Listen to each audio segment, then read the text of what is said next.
माताएं बहनें पहनती है ना चूड़ा, ऐसा हमें चूड़ा दें, ऐसा हमें भूषण दें जो लोक परलोक दोनों को संवार। माता गंगा जी के पति साहेब श्री गुरु अर्जन देव जी महाराज ने ये वाणी विचारी। साहेब श्री गुरु अर्जन देव जी महाराज उपदेश कर रहे हैं, गुरुदेव करता सब पाप हरता, गुरुदेव पतित पवित्र करा। इस सृष्टि का जो करता है वो वाहिगुरु परमात्मा है, और वाहिगुरु परमात्मा ही गुरु रूप में प्रकट होते हैं सिख के लिए। गुरु परमेश्वर एक हो जाता, गुरु और परमात्मा दो नहीं होता, एक ही होता। गुरुदेव करता सब पाप हरता, गुरुदेव पतित पवित्र करा। गुरु जो है सारे पापों को हर लेते हैं। हरने का मतलब होता है चुराना। हमें पवित्र करते हैं गुरु, और पतित से जो है पुनीत करते हैं। तो ही मोही मोही तो ही अंतर कैसा, कनक कटक जल तरंग जैसा, जो पे हमना पाप करंता अहे अनंता, पतित पावन नाम कैसे होता। साहिब श्री गुरु अर्जन देव जी महाराज हमें ये उपदेश कर रहे हैं कि गुरुदेव करता सब पाप हरता, गुरुदेव पतित पवित्र करा। गुरु का दर्शन, गुरु की कृपा, गुरु की वाणी को सुनने से हमारा मन और बुद्धि पवित्र होता है। पतित से पावन हो जाता है व्यक्ति सुनते सुनते। सुनिए सिद्ध पीर स्वरनाम, श्रवण मात्रेन स्व आत्म उपलब्धि, ऐसा भगवान कृष्ण कहते हैं गीता कि जो व्यक्ति सत्संग में बैठकर हरि के जस को सुनता है, वो सुनते सुनते आत्मा का ज्ञान हो जाता है। सुनिए सिद्ध पीर सुरनाथ, सुनिए धरत धवल आकाश, सुन सुन अंधे पागल। सिर्फ सुनना है।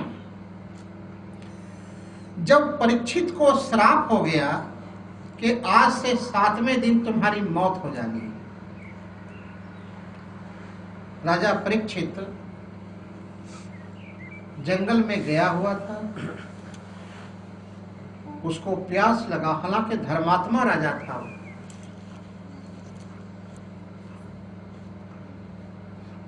प्यास लगा तो इधर उधर पानी ढूंढा, नहीं मिला। देखा एक आश्रम है, वहां गया तो देखता क्या है कि एक महात्मा समाधि लगाए हुए।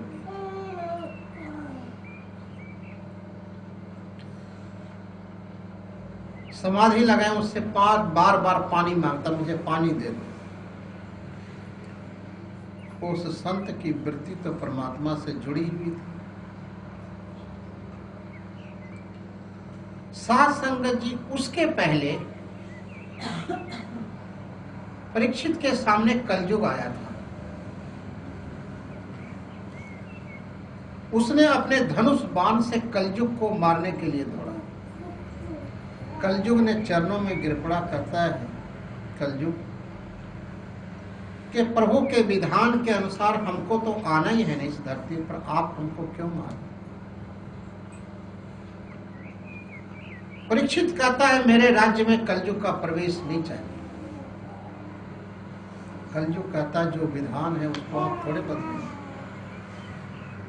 ठीक है, हम प्रवेश नहीं करता आपके राज्य में, कुछ ऐसे जगह बता दे जहां के मैं रहूं। कहते हैं ठीक है, तुम जहां लोग जुआ खेलते हो, शराब पीते हो, वहां तू रहना। चल ठीक है, वहां नहीं। अंत में वो कहता है कि मुझे एक जगह और दे दो जो सोना है, गोल्ड, इसमें भी मेरा वास दे दो। यहां पर सोना का भाव ये है कि जिसकी इच्छा है कि और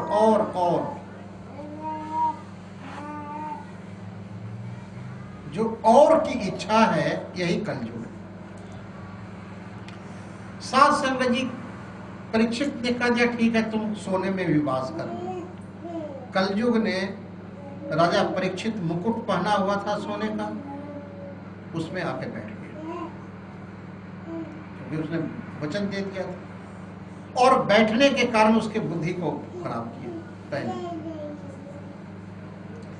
एक संत तपस्या कर रहा, जबकि ये संतों का सेवक था राजा परीक्षित, वहां पर जब संत नहीं उठा, पानी नहीं दिया, क्योंकि उसकी वृत्ति वाहिगुरु से जुड़ी थी, उसने अपने बाण से, एक मरा हुआ सांप था, बाण से उस मरे हुए सांप को उठाया और उस संत के गले में डाल करके चला गया। उसका लड़का जो था श्रृंगी ऋषि, वो भी तपस्वी था और साध वचन अटला था। ऐसा गुरु महाराज का प्रमाण है कि साधु का वचन जो होता है वो अटल होता है। साधु बोले सहज स्वभाव, साधु का बोलिया बिरथा न। वो जब देखा कि मेरे पिता के गले में सांप डाला हुआ है, उसी वक्त उसने कमंडल से पानी लिया, हाथ में मंत्र पढ़ा और श्राप दे दिया कि जिसने मेरे पिता के गले में सांप डाला है मरा हुआ, आज से 7वें दिन उसकी मौत हो गई। सात संगत जी, थोड़े समय के बाद जब उसका पिता उठा तपस्या करके, भजन करके, पता चला कि मेरे लड़के ने श्राप दिया है, उसने अपने लड़के को बहुत समझाया, बेटा तुमने बहुत भारी गलती की। ऐसा धर्मात्मा राजा पृथ्वी पर कभी कभी होते हैं, ये सारे प्रजा को सुख देता है। तुमने बड़ी भारी गलती की। राजा को तुरंत पता कर देना चाहिए, बता देना चाहिए कि तुमको श्राप मिला है। उसी वक्त उनके पिता ने समाचार दिया कि तुमको श्राप हुआ है।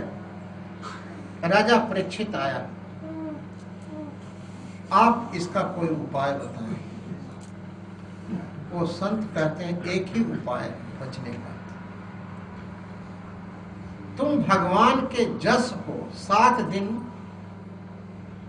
क्योंकि 7वें दिन मौत होनी है, 7 दिन तुम भागवत सुन लो। भागवत का मतलब होता है भगवान का जस, भगवान की महिमा।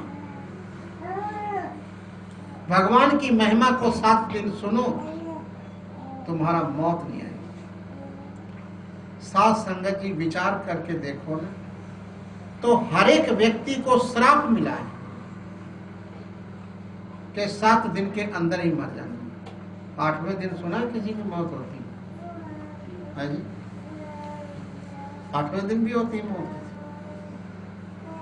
परीक्षित ने तो इंतजाम कर लिया, हमको भी अब इंतजाम करना है कि 7 दिन के अंदर ही मर जाना है, तो 7 दिन तो जरूर कथा सुन लें गुरु महाराज की, क्योंकि गुरु की जो वाणी है वो धुर की वाणी है, और धुर की वाणी को जो 7 दिन सुन लेगा उसकी मौत नहीं होगी। उसको ये ज्ञान हो जाएगा कि मौत होनी है शरीर की, और शरीर हम नहीं है, हम हैं आत्मा, और आत्मा परमात्मा का स्वरूप होता है।